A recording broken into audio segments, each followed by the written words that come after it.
What's up guys, it is Mike from Mana Hoarders back with another Commander deck tech. In this video we're going to be covering a Dimir Commander, Silumgar, the Drifting Death.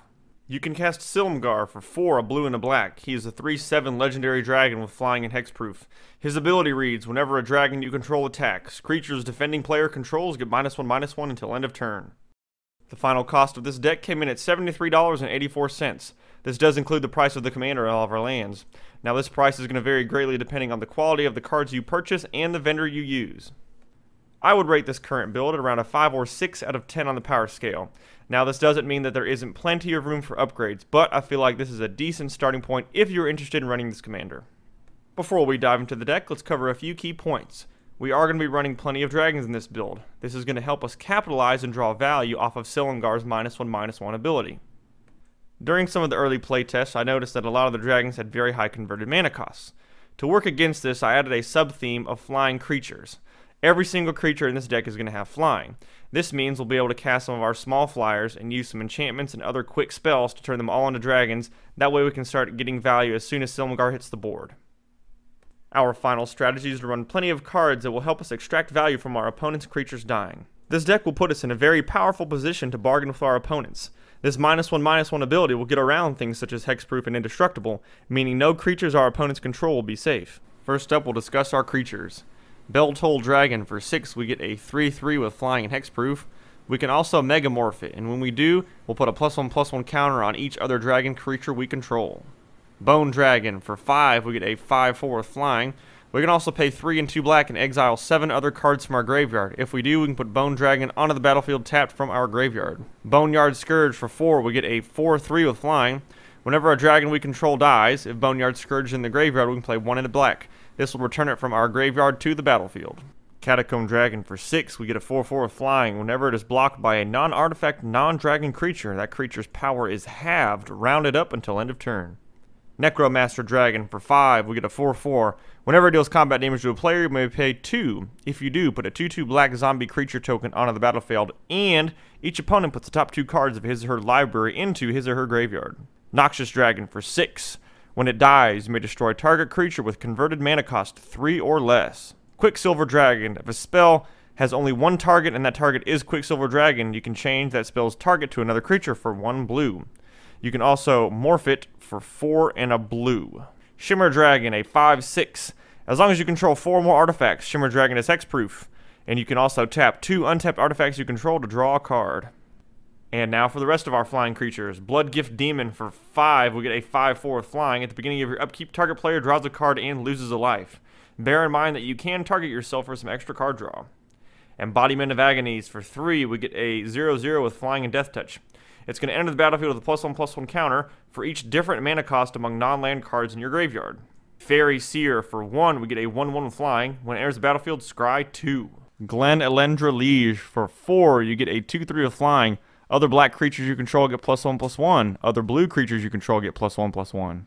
Indulgent Tormentor for 5, we get a 5/3 with flying. At the beginning of your upkeep, draw a card unless target opponent sacrifices a creature or pays 3 life. Loyal Drake for 2 and a blue, we get a 2/2 with flying. It has Lieutenant. At the beginning of your combat, if you control your commander, draw a card. Mistform Dreamer for 3, we get a 2/1 with flying. I like the Mistform cards, especially the ones with flying, as they can fill in the gaps for some of our dragons. We can pay 1 and it becomes a creature type of your choice until end of turn, which will always be dragons in this build. Mistform Wakecaster, a very useful card for 5, you get a 2/3 with flying. You can pay 1 and it can become the creature type of your choice until end of turn, or you can pay 2 and 2 blue and tap it and choose a creature type for all of your creatures to become that type until end of turn. Helping us out with some more card draw, Murder of Crows for 3 and 2 blue, we get a 4/4 with flying. Whenever another creature dies, you may draw a card. If you do, discard a card. The idea of this deck is to help wipe out a bunch of our opponent's creatures, meaning they will die and allowing us to draw through our deck very quickly. Needle Specter for 3, we get a 1/1 with flying that has Wither. Whenever it deals combat damage to a player, that player discards that many cards. Nightveil Specter for 3 blue and or black. You get a 2/3 with flying. Whenever it deals combat damage to a player, that player exiles the top card of the library, and you can cast cards that are exiled with Nightveil Specter. Nightveil Sprite for 1 and a blue, we get a 1/2 with flying. Whenever it attacks, surveil 1. Order of Midnight for 1 and a black, we get a 2/2 with flying. We can also cast it as a sorcery for Alter Fate. For 1 and a black, we can return target creature card from our graveyard to our hand. Soot Imp. For 1 and 2 black, we get a 1/2 with flying. Whenever a player plays a non-black spell, that player loses 1 life. Sprite Noble. For 1 and 2 blue, we get a 2/2 with flying. Other creatures you control with flying are going to get +0/+1. We can also tap it to give other creatures with flying +1/+0 until end of turn. Stormscape Familiar. For 1 and a blue, we get a 1/1 with flying, but it's going to help us cast our black spells by making them a little bit cheaper. Now, white spells and black spells will cost 1 less to play, but there's no white in this deck, so it won't be an issue. Tidehollow Strix. For a blue and a black, we get a 2/1 with flying and death touch. Warden of Evos Isle. For 2 and a blue, we get a 2/2 with flying. That'll make our creature spells with flying cost 1 less to cast. Next up, we'll cover our artifacts. Bontu's Monument. For 3, our black creatures will cost 1 less to cast. Also, whenever you cast a creature spell, each opponent is going to lose 1 life and will gain 1 life. Dimir's Signet. For 2, we can pay 1 and tap it to add a blue and a black mana to our mana pool. Kefnet's Monument. For 3, blue creature spells will cost 1 less to cast. Also, whenever we cast a creature spell, target creature an opponent controls will not untap during its controller's next untap step. Silumgar Monument. For 3, it can help us mana fix by adding a blue or a black to our mana pool. We can also pay 4 a blue and a black, and it will become a 4/4 blue and black dragon artifact creature with flying until end of turn.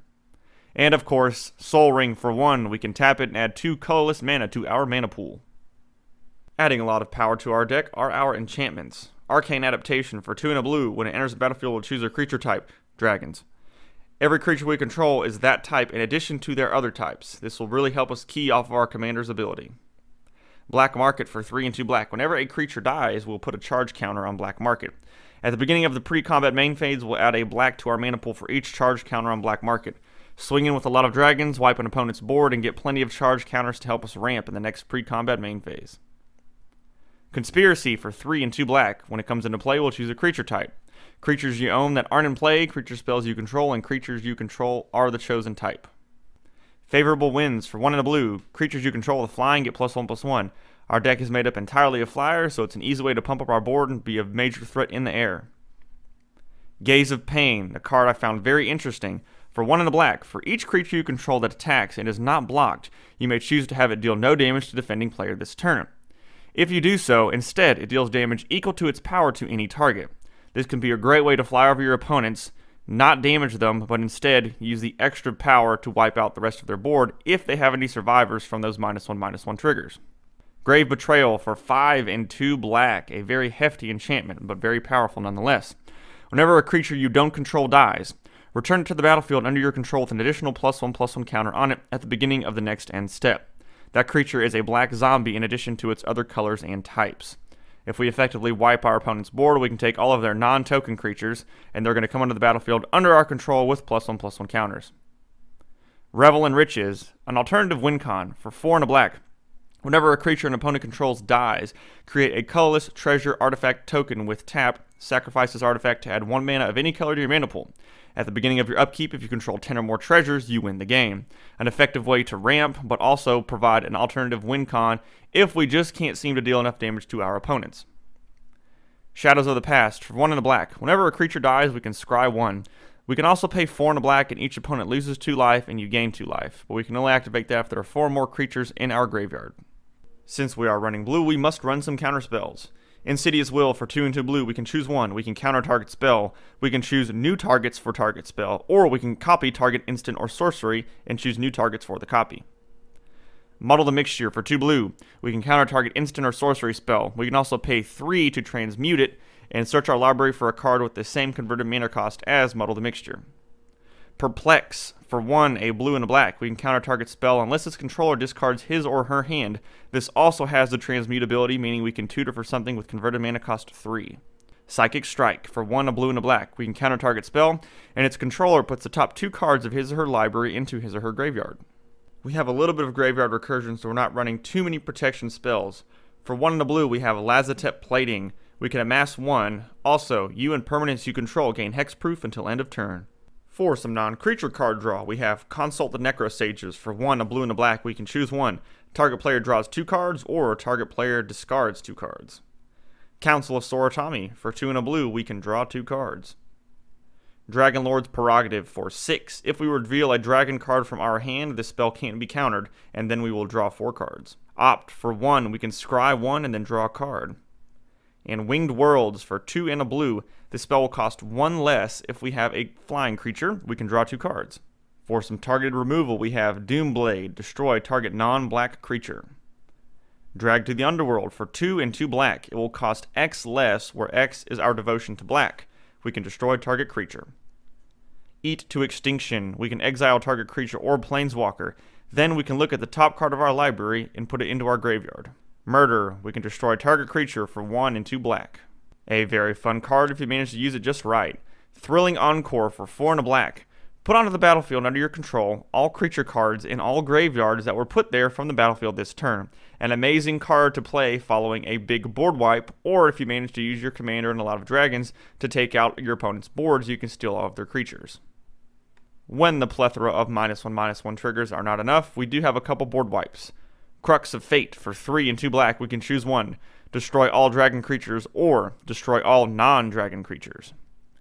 And Curse of the Swine for X and 2 blue, we can exile X target creatures. Then, for each creature exiled this way, its controller puts a 2/2 green boar creature token onto the battlefield. Helping us out with a little bit of ramp, we have Bubbling Muck for 1 black. Until end of turn, whenever a player taps a swamp for mana, it produces an additional black. In Dark Ritual for 1 black, we can add 3 black to our mana pool. In the event some of our dragons die, we do have some graveyard recursion. Affeto Dredging for 3 and a black. Return up to 3 target creature cards of the creature type of your choice from your graveyard to your hand. Call to the Netherworld for 1 black. We can return target black creature card from your graveyard to your hand. And Death Denied for X and 2 black. Return X target creature cards from your graveyard to your hand. Helping us tutor, we have Brain Spoil for 3 and 2 black. We can destroy target creature that isn't enchanted. It can't be regenerated.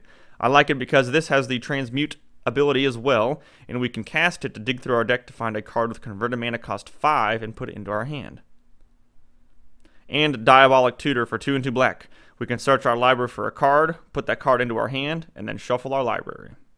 Last but not least, we will go over our lands. In this build, we are running 13 basic islands, 13 basic swamps, and 10 non-basic lands. Those include Darkwater Catacombs,